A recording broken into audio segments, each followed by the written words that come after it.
Здраво, вие слушате Радио Канал 103, ова е 124-тото издание на емисијата ТВ 103, односно специализирана радиоемисија посветена на актуелни и квалитетни ТВ серии, а традиционално во ТВ 103 последната календарска епизода мора да биде посветена на изборот за најквалитетните ТВ серии од сите возможни серии на кои што сум говорел во рамките на оваа емисија во текот на преминот од 5-та и 6-та сезона. Најпрво ќе слушнеме на неколку мини топ листи од по 5 наслови за засебни категории на серии кои се разликуваат и по форма, меѓутоа и по жанр, нели по форма доколку се или анимирани или документарни, по жанр ако се научно-фантастична комедија, трилер, хорор или го задржуваат антолошкиот формат можеби. Потоа ќе ја елаборирам листата на 10 најзначајни играни ТВ серии на годината, така што денес ќе ја славиме убавината која ни ја нудеа сериите со кои што поминавме часови поигрувајќи си со нашите емоции и погледи на светот, дружејќи се пред се со саати со овие создадени ликови од самите серии, не баре се наши познајници во кои што рефлектираме некакви особености кои што може би се својствени повеќе за нас отколку за нив. Во текот на оваа емисија ќе слушаме музика од бендови кои што најмногу доминираа во рамките на ова, па да речеме изминатите 6 месеци, конкретно во оваа сезона, со оглед на тоа што започнуваат новите сезони на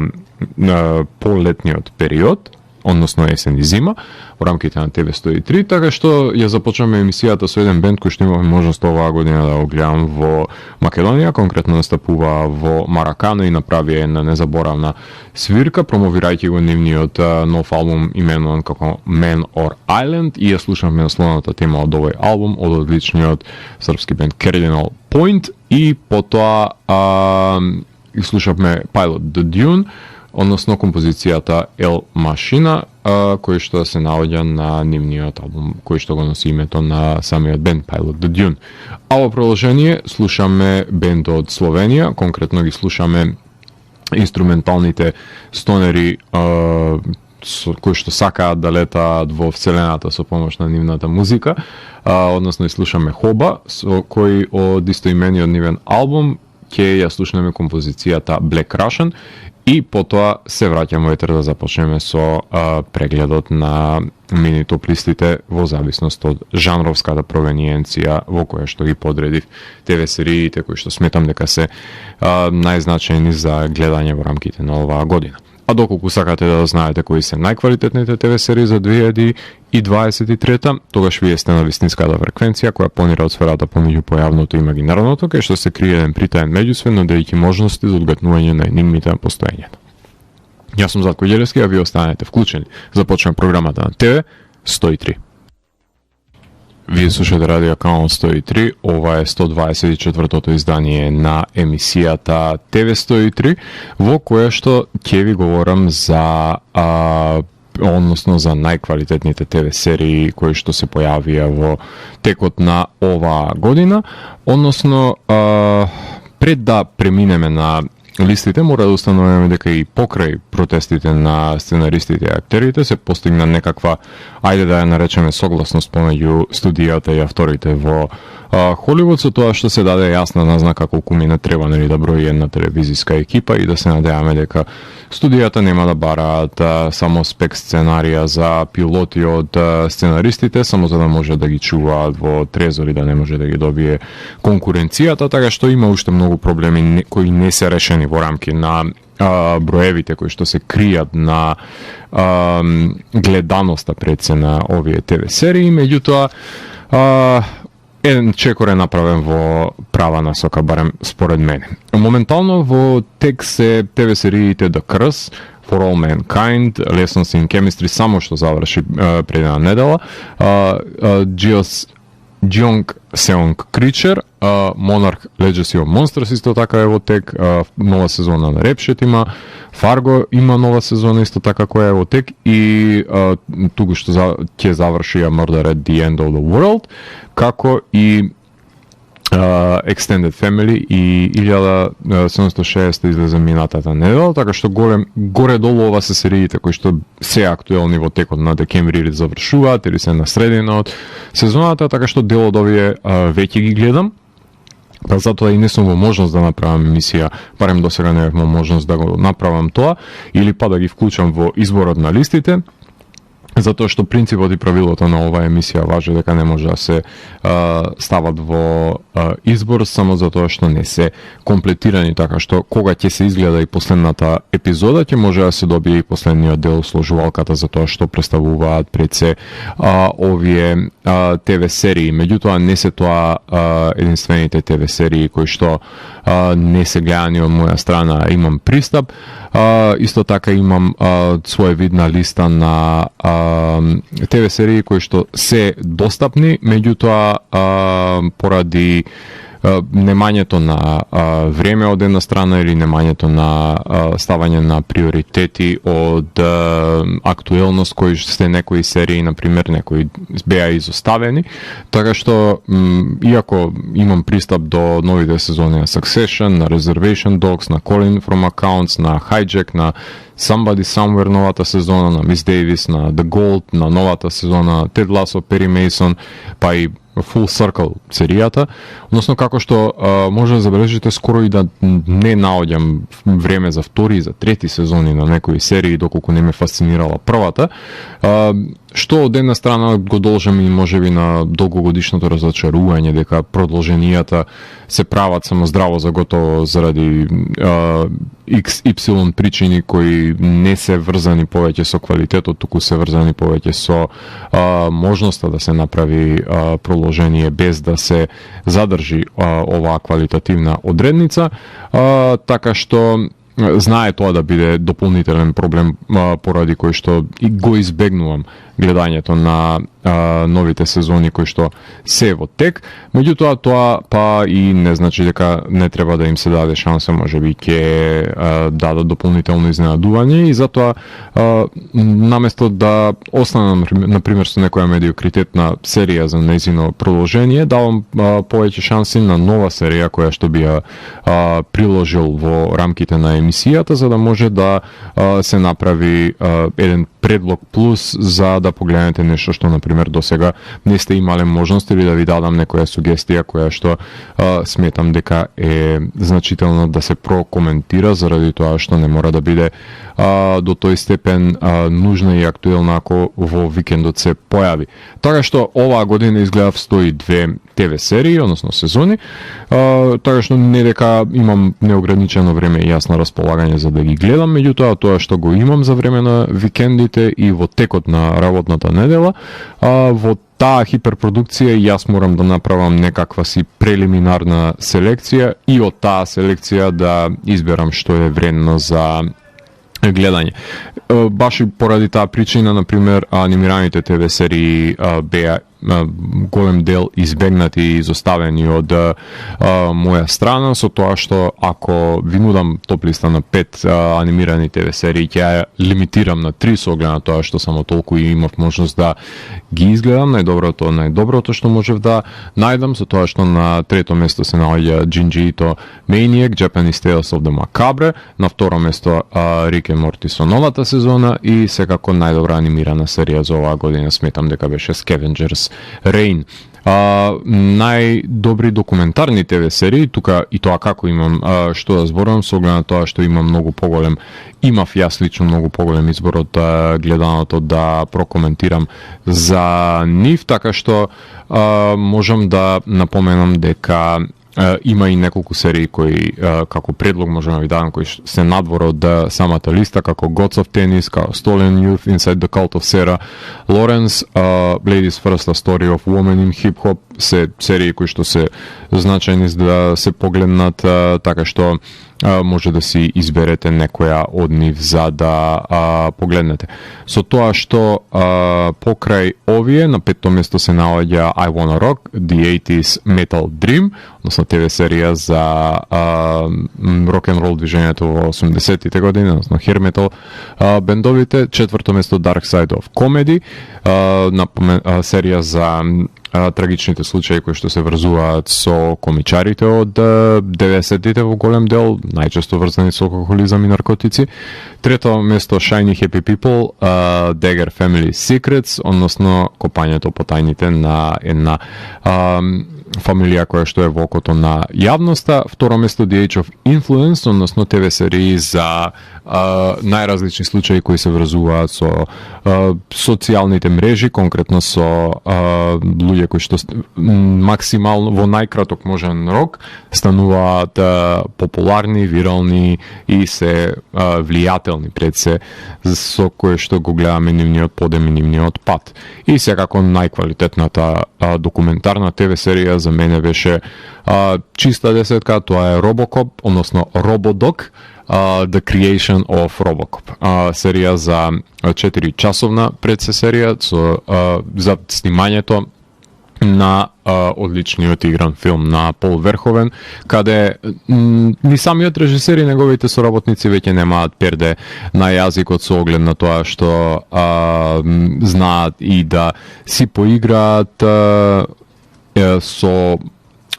сето тоа што се случувало со оглед на снимањето, со оглед на тоа што имаат дистанца и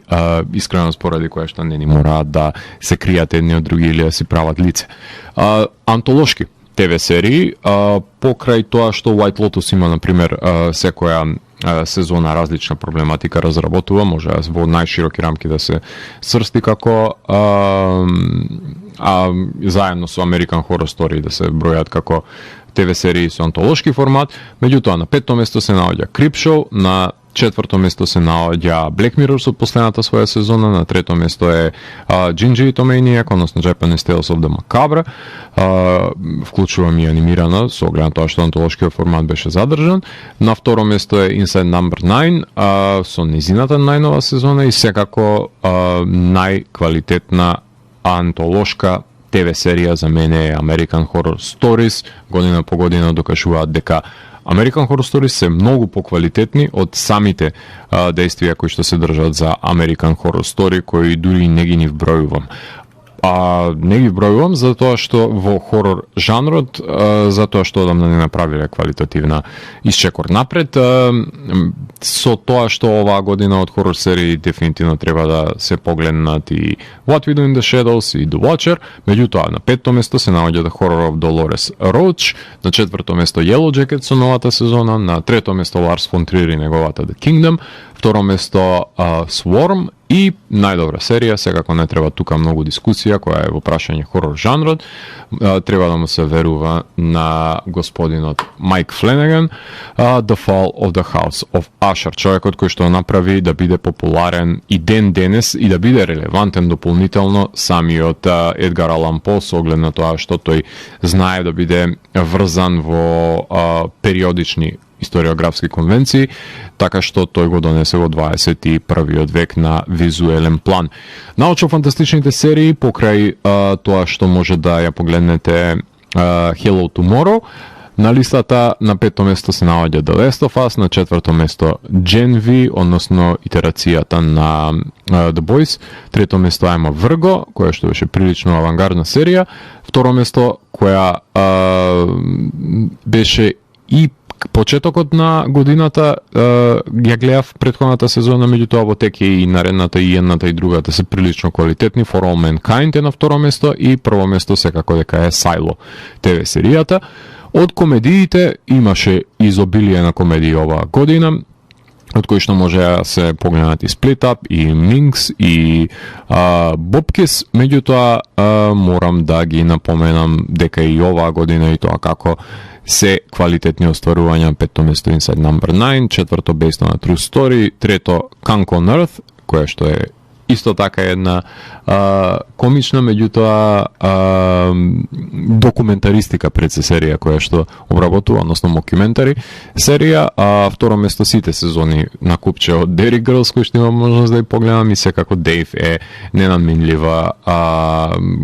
бурлеска од серија. Coming of Age ТВ сериите оваа година, покрај Year Off, можам да ви ги напоменам дека се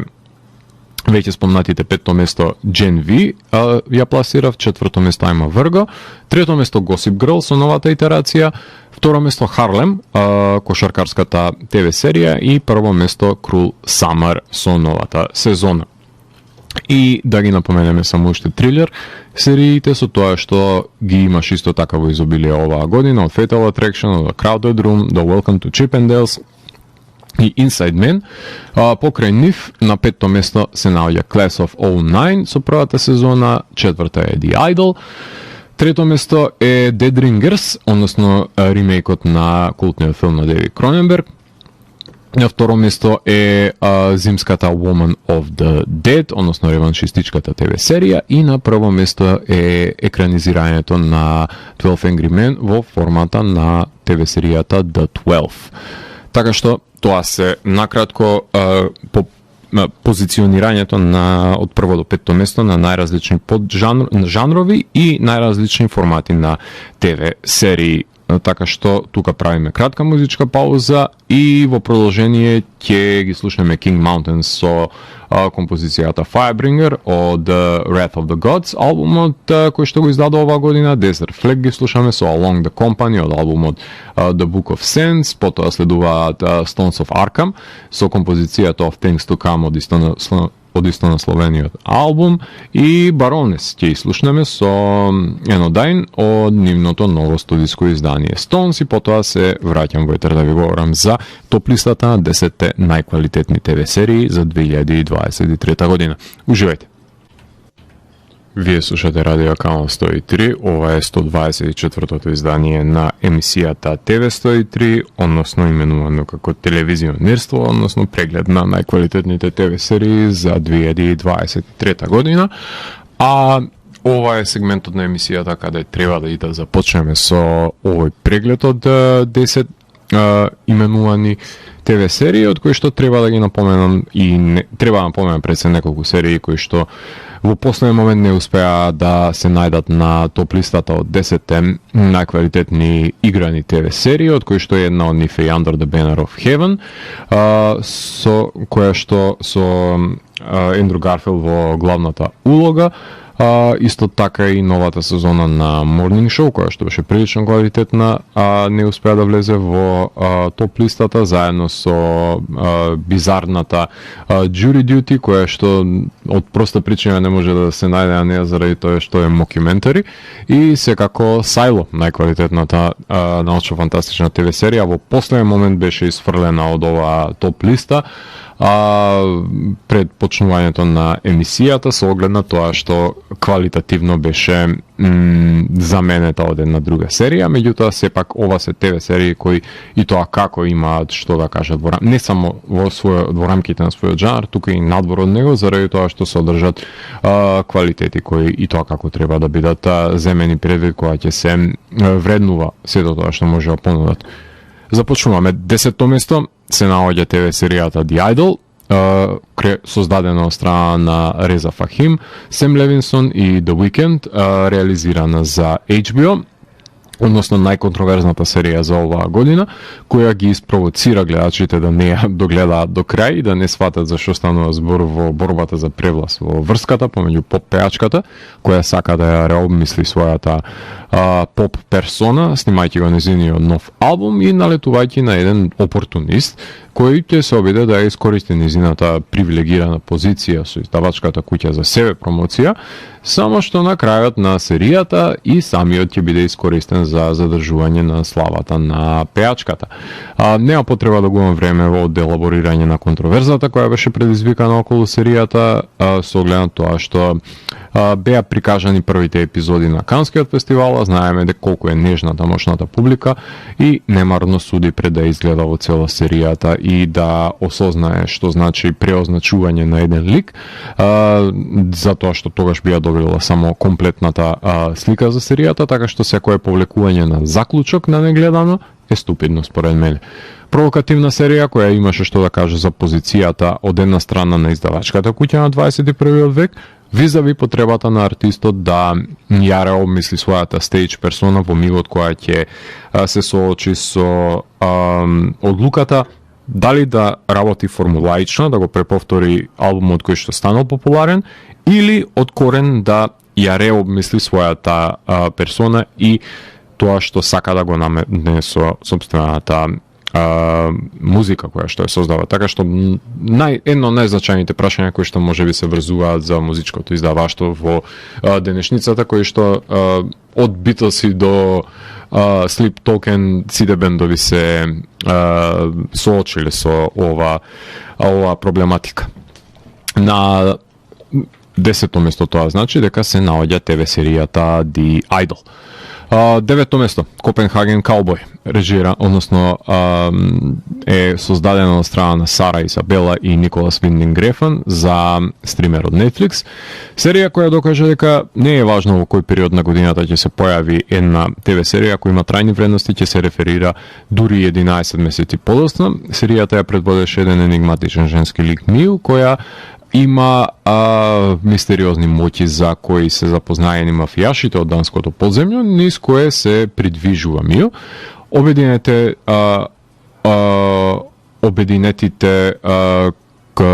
криминалци и кримчари од Пушер со визуелната естетика на Neon Demon се два филма од Рефн која ќе ги споите, ќе ја добиете неговата нова серија, која ако не сте свесни за ултраспорото одвивање на речиси, непостоечкото медитативно действие и движење напред, ќе бидете прилично неподготвени и разочарани доколку не го имате ова предзнаење за начинот на кој што твори Рефн. Јас веќе го пребродев шокот на оваа негова естетизација од масивна серија предходно во Too Old to Die Young, каде што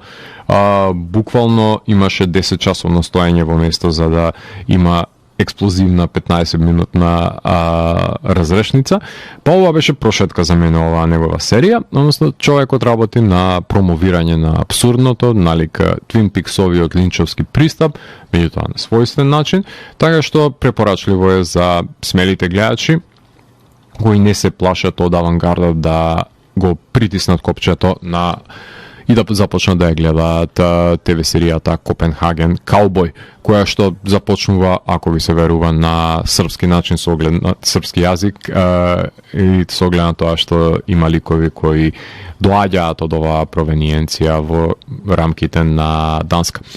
8 место, Based on a True Story, реализирана од Крейг Розенберг за стримерот Пикок. Оваа серија неколку пати беше напомената од моја страна, само уште да бев малку поорганизиран и да најде време да добие засебна епизода во TV103. Проблемот настана што ја гледа во периодот додека не се емитува епизодите на TV103 од годината, па кога дојде време да се продолжи сезоната, веќе други серии беа актуелни и постепено ја занемарував оваа серија, која до ден денес ме чуди што се наоѓа воопшто на Пикок, кој има само уште една серија која е на нејзино квалитативно рамниште и кој знае кога пак дали ќе има некоја серија од овој стример во топ 10 листата во која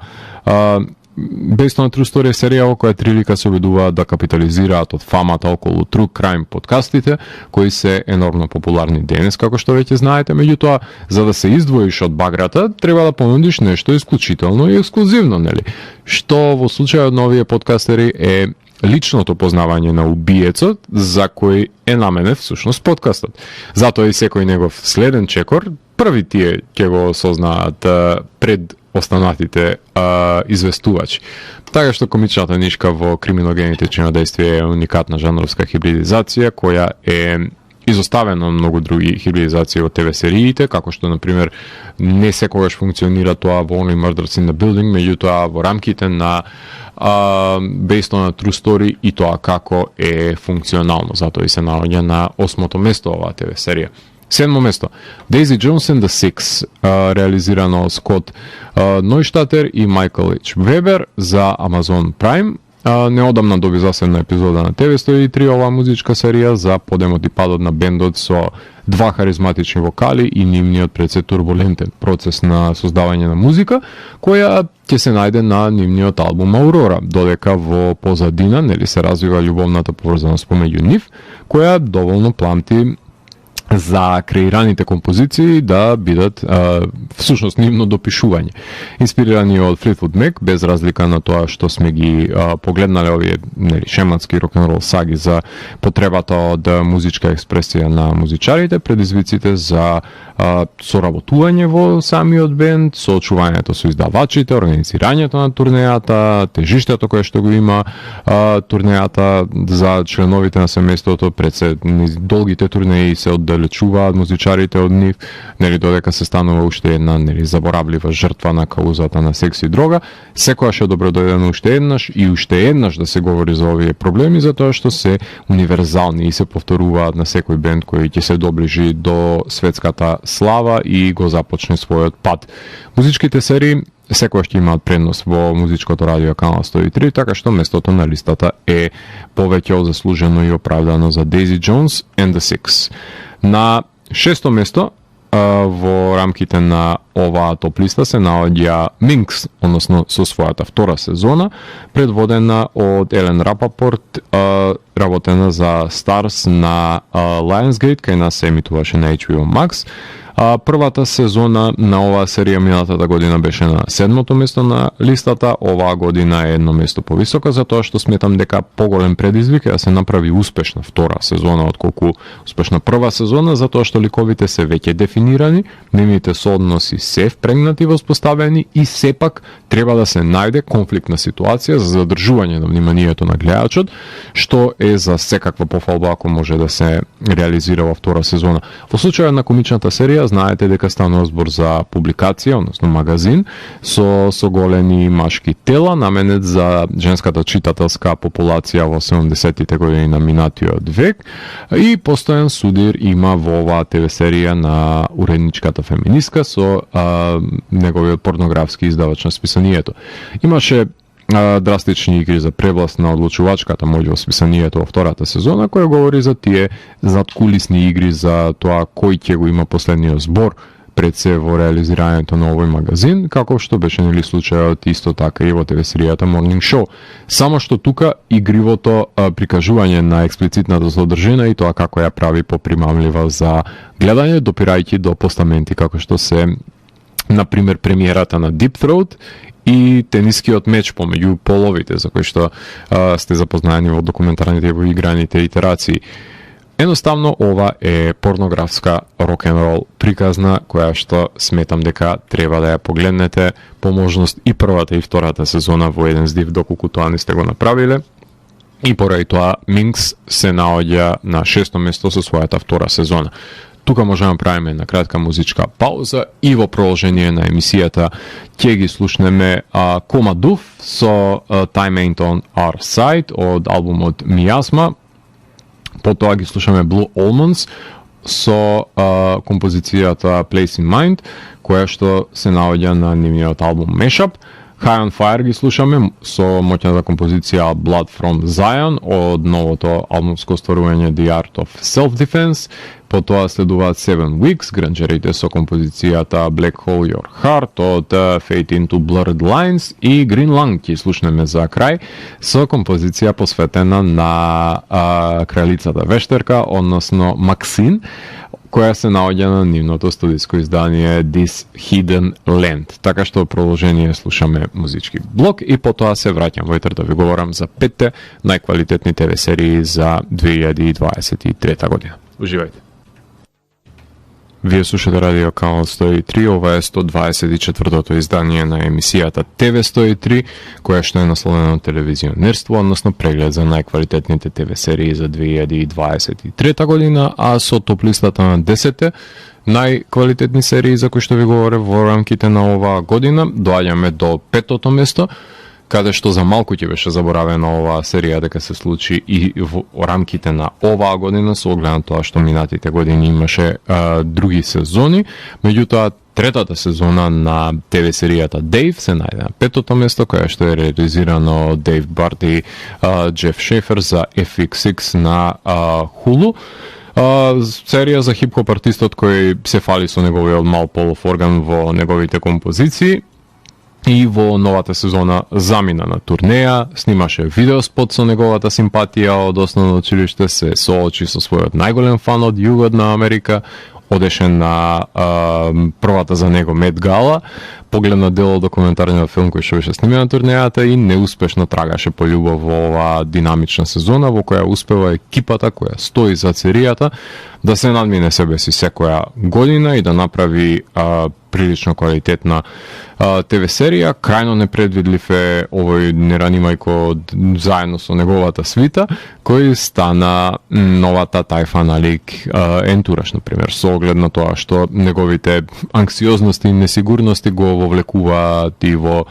третата сезона во неволја, од кој не можеше да излезе туку така, комплицирајќи го се разбира неговиот живот. Најкомичната серија на годината мораше да се најде и помеѓу мелодрамите, затоа што голема е несреќата и пред се незадоволството кое што го измачува ликот, затоа што неуспешно се покажува неговата потрага по љубов и во оваа сезона, така што петто место ТВ серијата Дейв. Четврто место се наоѓа ТВ серијата Покер Фейс, реализирана од Рајан Џонсон за стримерот Пикок. Мора да има барем една серија со Наташа Луџерова во топ листата, па оваа година е тоа серијата Покер Фейс, во кој незиниот лик има дарба или пак клетва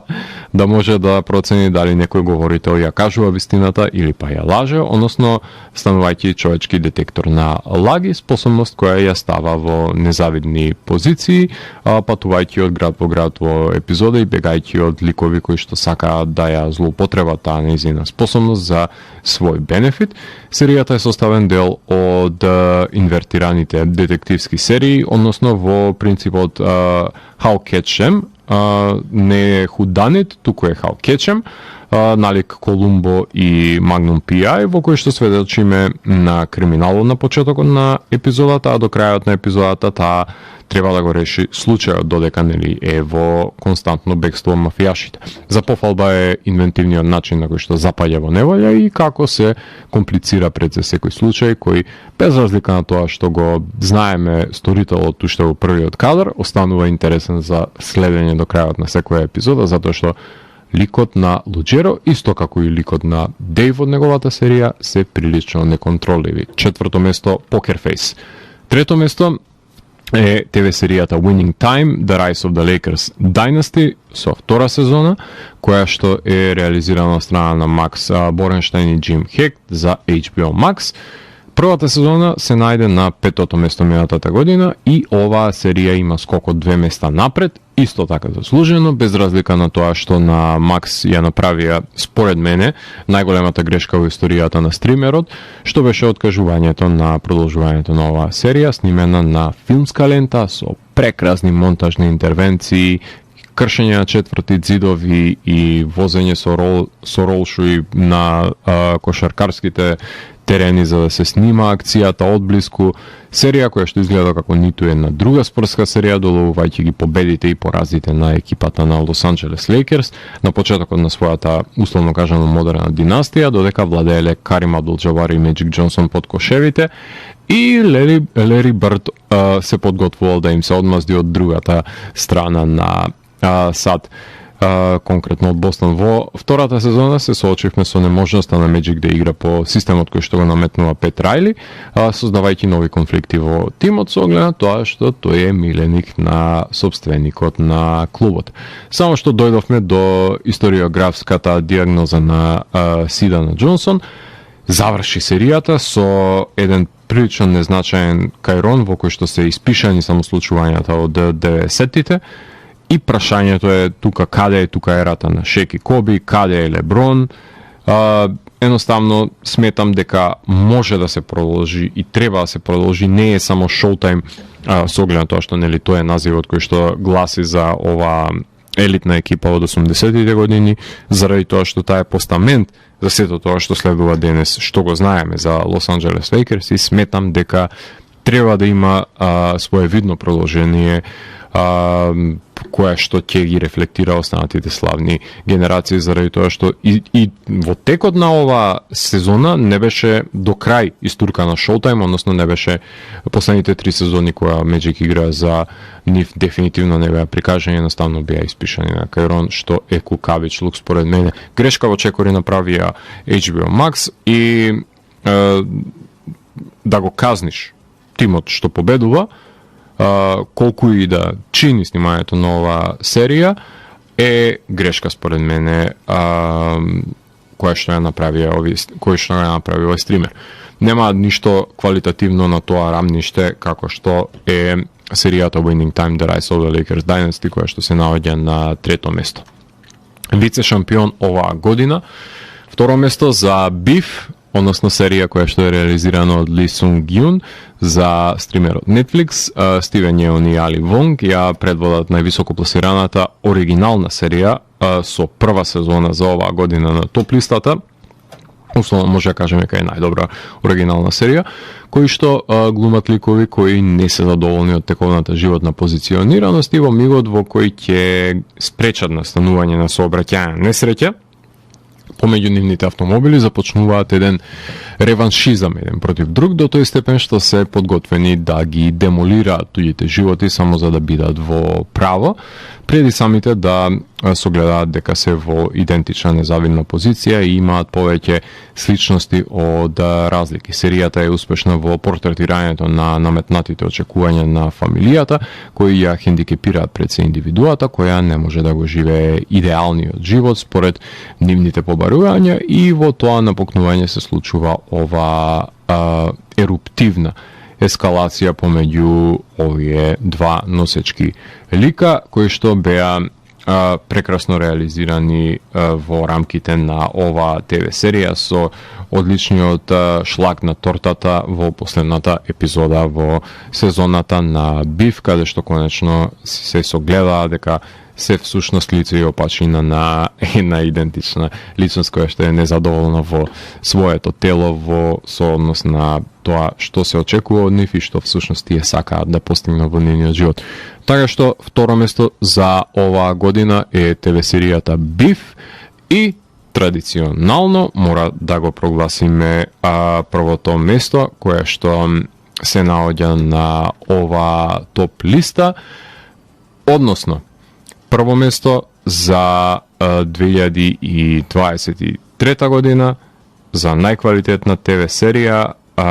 морам да ја прогласам ТВ серијата The Bear со незината втора сезона, односно ТВ серија која што е реализирана од Кристофер Сторер за FX на Hulu. Првата сезона беше вице шампион минатата година, што значи дека оваа година непречено се искачи на подиумот во втората сезона, затоа што според мене успеа да го надгради успехот од првата сезона, која сама по себе беше идеална. Ако првата сезона заврши со наоѓање на скриените пари на мајки, оваа сезона беа инвестирани во реобнувањето и повторно отварање на ресторанот The Bear, со тоа што шефот Карни ги прати ликовите на доедукација за да си го најдат своето место во ресторанот, и се разбира дека имаше клучна епизода како семејната прослава во средиштето на сезоната, каде Бернтал, Джейми Лин Кертис, Поп Оденкерк се појавија, а срцепарателна е неможноста Карни да има и успешна кариера и успешна љубовна врска. Врвно снимена и одглумена серија во која се издвојува секој од ликовите кои може да застанат на своите две нозе, што не можем да го речем за ниту една друга серија на ова листа, со оглед на таа дистинкција која што е направена во рамките на ова серија во градењето на нивните ликови. Така што секоја епизода на The Bear е телевизиски, односно телевизионерски во рамките на ова емисија, како што ја насловувам, деликатес. Така што најквалитетна ТВ серија за 2023 година е втората сезона на ТВ серијата The Bear.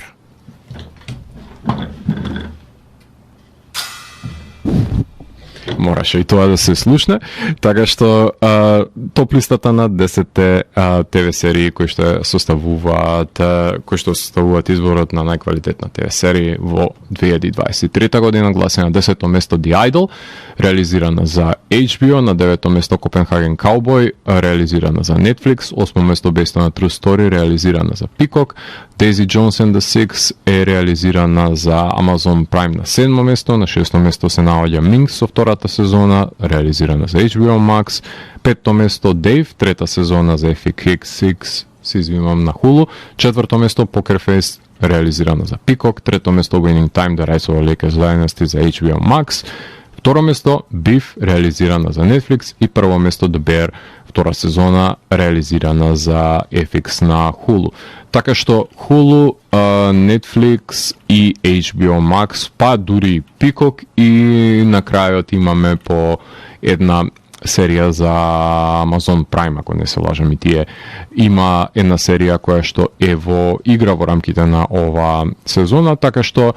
тоа се најквалитетните серии според мене кои што можевте да ги погледнеме во рамките на 2023 година. А на крајот на емисијата ќе имаме можност да ја слушнеме Хаурун со композицијата Abyss од нивниот албум